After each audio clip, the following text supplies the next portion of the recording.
Position. Hillary Clinton's calling Donald Trump's refusal to engage in a transition, she calls it potentially dangerous. She was speaking to Alex Stubb, who's the former Finnish Prime Minister. Alex is with me now on the line from Florence.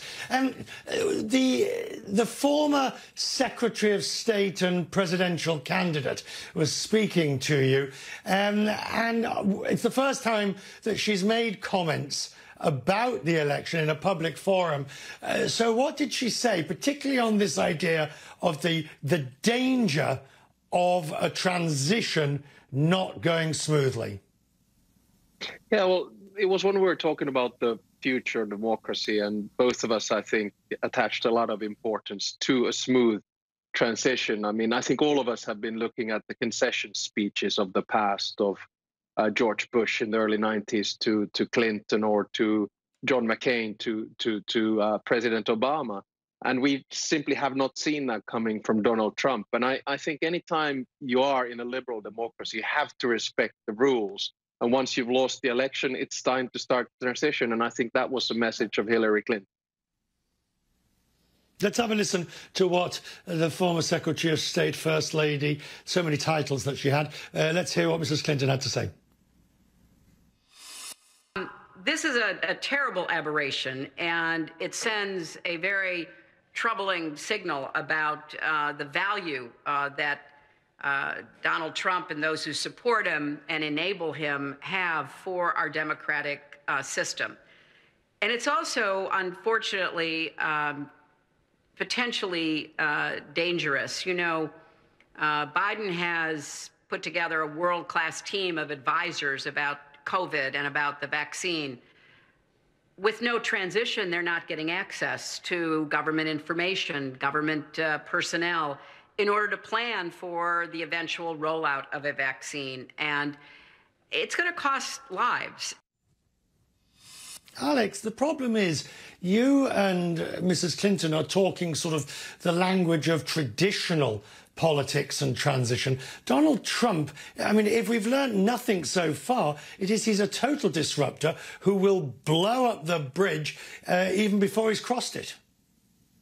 Yeah, I think he's obviously quite a different kettle of fish in many ways. You know, when you used to get a Democratic president, you knew what kind of foreign policy you got. When you had a Republican, you knew what you got. But with Trump, it was all a big question mark. But I think the key here is to respect the American Constitution, to respect American laws and legislation, and to respect the election results. I'm sure we're going to see a lot of twists and turns, but I'm quite confident, believing in American institutions and having studied them over the years, that a transition will take place on the 20th of January. Joe Biden will be inaugurated. It's not going to be a smooth transition. We can see that already, but there will be a transition. Now, you were listening, I hope, to what the German finance minister, Olaf Scholz, was saying. Scholz, there is a real hope. And now you're no longer in office, Alex. You can drop these sort of diplomatic niceties. The reality, Alex, is privately, politicians are wringing their hands in despair and horror. Publicly, they may say nice things, but you'll agree that there is a feeling of, phew, the end is nigh. We might get back to something that we recognise.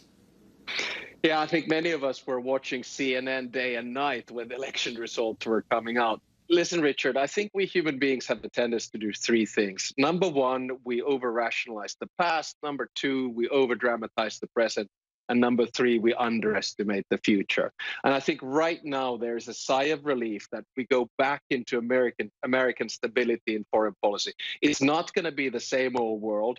It is going to be multipolar as opposed to unipolar, which we saw after the Cold War, and of course bipolar during the Cold War. So a certain sense of stability and back to sort of normal is the general feeling that I think a lot of leaders are having at the moment. Okay. How much long-term damage has been done, not just by the transition, but the mere fact that the United States electors put Donald Trump in the first place.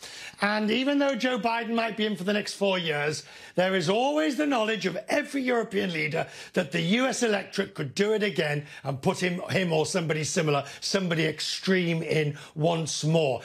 Do you believe there'll be an element of kiss and make up, but there'll always be crossing fingers and not full trust? Well, you know, the former president of Finland, Martti Ahtisaari, Nobel Peace Prize winner, he used to have a saying, and still has, that every conflict can be resolved. And I believe in that. But I do think, as someone who believes in liberal democracy, globalization, and social market economy, that we have to take the American election seriously. Remember, Donald Trump got 73 million votes.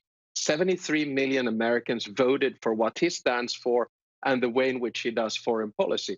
And, you know, if things are not sorted in the next 4 years, these 73 are going to come back with a vengeance. You know, Donald Trump is a very shrewd populist, and I think he has changed the face of democracy in the United States and in the West. It's not exactly like we don't have our own, how would I say, macho men leaders in Europe either.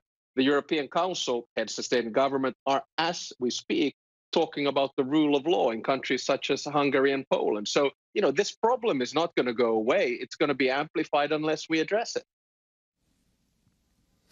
Alex, good to see you. Enjoying Florence in Italy. Always good to have you on the programme. Alex Stubb joining me there.